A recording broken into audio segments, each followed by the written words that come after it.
Si tu passes un examen de français avancé, DELF, DALF, TEF, TCF, je suis sûr que tu as déjà entendu ce conseil pour la production écrite ou orale. Organise tes idées dans un plan. C'est un conseil utile, mais avant de classer des idées, il faut les trouver. Tu ne veux pas te retrouver dans cette situation. Le trou noir, le blocage. Ce moment gênant où tu ne sais pas quoi dire, quoi écrire, parce que le sujet ne t'inspire pas vraiment. La pollution numérique, l'intelligence artificielle, l'uniforme à l'école. Il y a toujours des sujets, des thèmes que l'on ne connaît pas bien.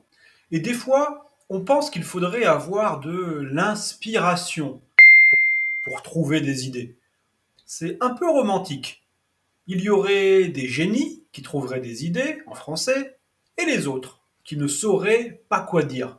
En fait, tu dois chercher les idées que tu as déjà, souvent sans le savoir, à l'aide d'une méthode. Et si tu as plein d'idées, cette méthode peut aussi t'aider à les regrouper, à les approfondir. Au fait, je m'appelle Alexis, j'aide mes étudiants à atteindre un niveau B2, C1 ou C2. Si tu veux pratiquer avec moi, rejoins gratuitement le club de français avancé. Le lien est dans la description, je t'en dis plus à la fin de la vidéo. Aujourd'hui, je te montre comment utiliser la grille de Quintilien pour générer des idées. QQOQCP. Ce n'est pas une formule magique, tu vas comprendre dans 2 minutes, c'est promis. Je te présente Marcus Fabius Quintilianus, mais tu peux l'appeler Quintilien. Il a vécu entre 30 et 100 après Jésus-Christ. C'était un professeur de rhétorique, une star à l'époque de Vespasien et de Domitien. L'outil de Quintilien, la grille de Quintilien, c'est simplement un ensemble de questions que tu vas poser au sujet pour faire sortir des idées de ta tête. Tu pourras trouver cet outil mentionné sous d'autres noms, l'hexamètre de Quintilien. Les anglo-saxons appellent cela la méthode des W, why, who, etc. Certains disent que l'inventeur serait plutôt Aristote, mais aujourd'hui, on va se concentrer sur l'application, l'utilisation. Quoi, qui, où, quand, comment et pourquoi. Selon le thème, tu peux ajouter une 7e question, un C comme combien, ça fait QQOQCCP. Voici un sujet que tu pourrais rencontrer au DELF ou au DALF, à l'écrit ou pour l'oral. Les réseaux sociaux, outils de communication ou danger pour la santé mentale. La première question, le quoi, nous aide à trouver le thème et pourquoi pas à générer des synonymes, des définitions.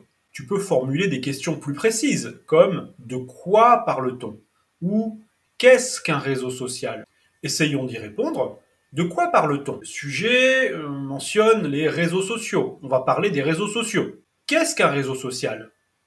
C'est un site internet ou une plateforme numérique. Qu'est-ce qu'on peut faire avec? Ces sites, plateformes permettent de communiquer, de partager des contenus et d'interagir avec d'autres utilisateurs. Tu vois, la question quoi est comme une grande catégorie que tu peux moduler. Tu peux préciser tes questions pour faire sortir les idées. Pour poser des questions plus fines, c'est une bonne idée d'ajouter des prépositions. Quoi? De quoi? De quoi ça parle? Qu'est-ce qu'on peut faire avec? Une autre question dans le quoi? Quels exemples de réseaux sociaux je connais? Eh bien, je connais Facebook, Instagram, TikTok, Twitter, Snapchat, etc. Qui? On crée maintenant des questions avec qui? Qui utilise les réseaux sociaux? Tout le monde? Non. Il faut préciser. Alors, il y a bien sûr les adolescents, les jeunes adultes, et malheureusement beaucoup d'enfants. Il y a aussi les personnes qui produisent du contenu. Comment ils s'appellent? Ah oui, les influenceurs, les entreprises, les marques, les médias, tout le public ayant accès à Internet, et même les profs. Autre question possible, Qui est impacté négativement par l'usage des réseaux sociaux? On pourrait aussi formuler la question avec une préposition. Pour qui les réseaux sociaux peuvent être dangereux? Eh bien, pour les utilisateurs fréquents, les gens qui sont dépendants, accros, les personnes qui souffrent d'anxiété sociale, de dépression, les personnes seules, les enfants trop jeunes. Bien sûr, la liste n'est pas finie. On pourrait aussi poser la question suivante. Pour qui les réseaux de communication sont un outil utile? Ah, tiens, on les confond souvent ces deux-là. Un outil, le substantif, on ne prononce pas le L, et utile, un U et un L qui est bien prononcé. C'est l'adjectif. Donc, pour qui c'est un outil utile?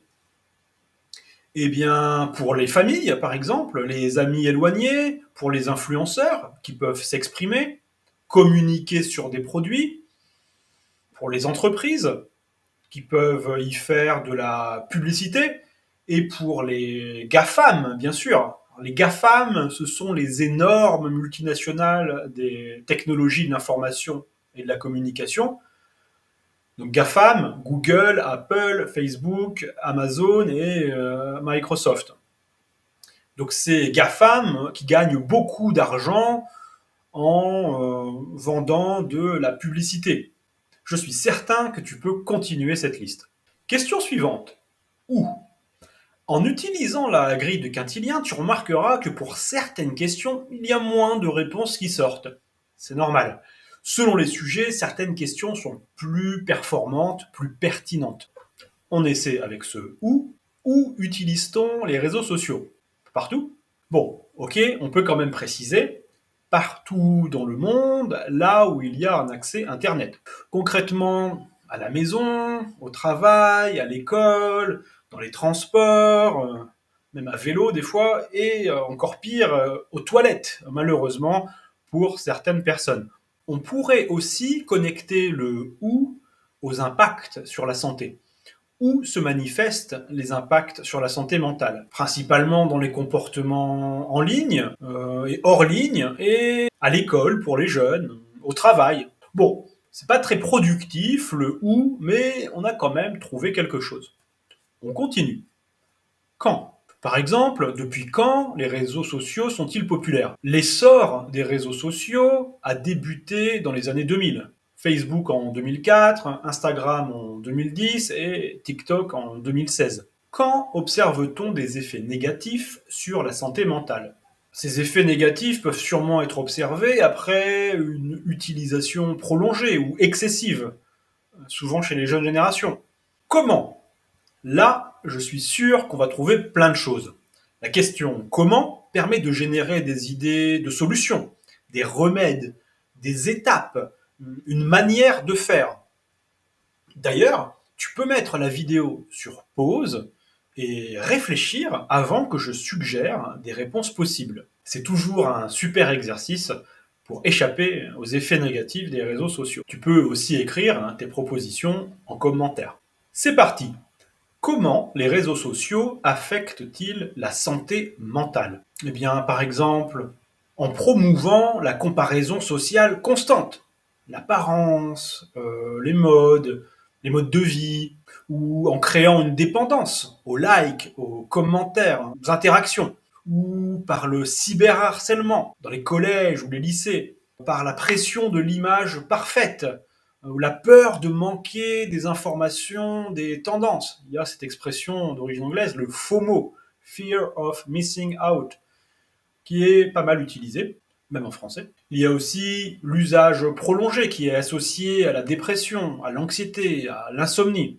Comment lutter contre les effets négatifs? On peut recourir à l'éducation et à la sensibilisation.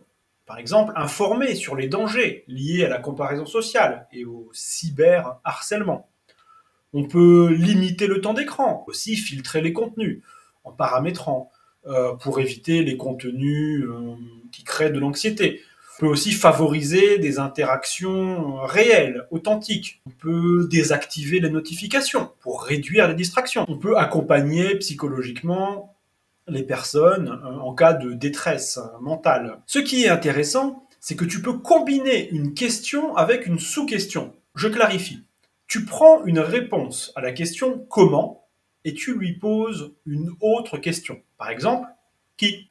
Pour la réponse « Éducation et sensibilisation, informer sur les dangers, etc. etc. », on peut poser la question « Qui ?»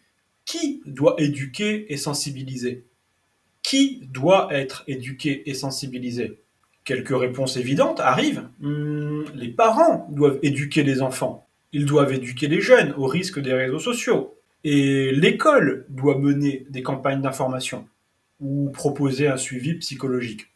Qui doit limiter le temps d'écran? Eh bien, c'est plutôt le rôle des parents, éventuellement des babysitters, etc. Tu vois l'idée? Pourquoi? On passe à notre dernière lettre du QQOQCP, P comme pourquoi. Souvent très importante pour trouver des causes, des raisons, des motivations. Par exemple, pourquoi les utilisateurs continuent-ils d'utiliser les réseaux sociaux malgré ces risques? Pour rester connectés avec leurs amis et leur famille, pour partager des moments de vie, pour suivre des tendances, pour se divertir. D'autres idées, pour le sentiment d'appartenance, pour appartenir à un groupe, pour l'augmentation de la notoriété, pour être populaire. On essaie de formuler une autre question. Pourquoi les réseaux sociaux peuvent être dangereux pour la santé mentale? Eh bien, car ils peuvent induire des attentes irréalistes, une surconnexion ou un isolement social qui est masqué par le contact virtuel, parce qu'ils nous rendent dépendants, accros. Et on peut aussi poser la question pourquoi au pourquoi. Pourquoi ils nous rendent dépendants? Eh bien, ils ont des effets addictifs, comme la drogue, et cela entraîne une addiction. Alors là, si tu as quelques petites connaissances médicales, tu peux les faire sortir en posant la question comment? Comment fonctionne ce processus d'addiction? Eh bien, les likes sont comme des petites doses de dopamine. À propos, n'oubliez pas de liker la vidéo pour me donner ma petite dose de dopamine. Voilà, maintenant tu sais comment utiliser la grille de Quintilien pour générer des idées. C'est une méthode assez simple, mais efficace, qui te permet de ne pas être bloqué quand tu dois trouver des idées pour tes productions écrites ou orales. Bien sûr, une fois que tu as généré toutes ces idées, l'étape suivante, c'est de les classer, de les organiser et de concevoir un bon plan. Ça, c'est une autre histoire et peut-être une autre vidéo dans le futur. La prochaine fois que tu es face à un sujet, que ce soit au DELF, au DALF, au TEF ou au TCF, sors ton QQ au QCP, pose plein de questions et les réponses sortiront. Ce n'est pas de la magie, tu as plein d'idées, mais il faut les faire sortir de ta tête. QQ au QCP. Je t'ai parlé au début de la vidéo du club de français avancé. Alors vous êtes déjà nombreux à être membres, de plus en plus nombreux et actifs. Si tu découvres la chaîne, voici les avantages du club. Les membres bénéficient de quiz réguliers et d'activités pratiques que je propose régulièrement. Ça peut être après un live ou sous forme de bonus dans ma newsletter. Et tout cela permet de se préparer au DELF, au DALF, au TEF, au TCF, ou d'atteindre un niveau avancé, sans passer d'examen. Cette semaine, je vais envoyer la newsletter avec un bonus en lien avec cette vidéo. Ce sera un quiz ou une activité sur laquelle je te donnerai un feedback personnalisé. Inscris-toi pour découvrir ce bonus. Rejoins-nous dans le club, le lien est dans la description.